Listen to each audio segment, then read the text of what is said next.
آپ صلی اللہ علیہ وسلم کی حدیث ہے، سیدنا ابو ہریرہ اس کے راوی ہیں،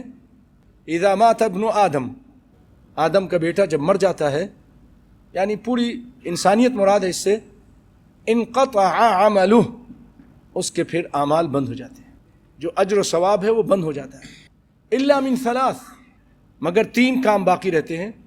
3 کاموں کا اجر جاری ساری رہتا ہے، من ولد صالح یدعو لہ، جو صالح نیک بچہ ہو وہ دعا کرے گا، آپ کی تربیت، آپ اس کو نماز سکھائی، آپ نے اس کو قرآن سکھایا، آپ نے اچھی باتیں سکھائیں، اس کو اچھا مسلمان بنایا، اچھی تربیت کی، اچھے اسکول میں ڈالا، اس پر کڑی نظر رکھی،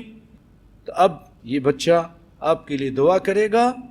آپ کو قبر میں اجر مل رہا ہے، آپ کے درجات حدیث میں ہیں کہ وہ شخص کہتا ہے کہ اللہ یہ میرا عذاب کیوں ختم ہو گیا اور یہ میرے درجات کیوں بلند ہو گئے؟ کہا تمہارے فلاں فلاں نے تمہارے لیے دعائیں بھیجیں، اس کی وجہ سے۔ صرف دعائیں نہیں، بلکہ اگر آپ اپنے بچے کو نماز کی تعلیم دلاتے ہیں، خود بتاتے ہیں، اور کسی اچھی جگہ پر اس کو تعلیم کے لیے لے جاتے ہیں، تو جہاں اس شیخ کو، جو شیخ سکھا رہا ہے، اس کو تو اجر ملے گا، وہیں آپ کو بھی اجر ملے گا کہ آپ اس نیک کام میں تعاون کرتے ہیں، اپنے بچے کو وہاں لے کر آتے ہیں، اس کو وہ بات سکھاتے ہیں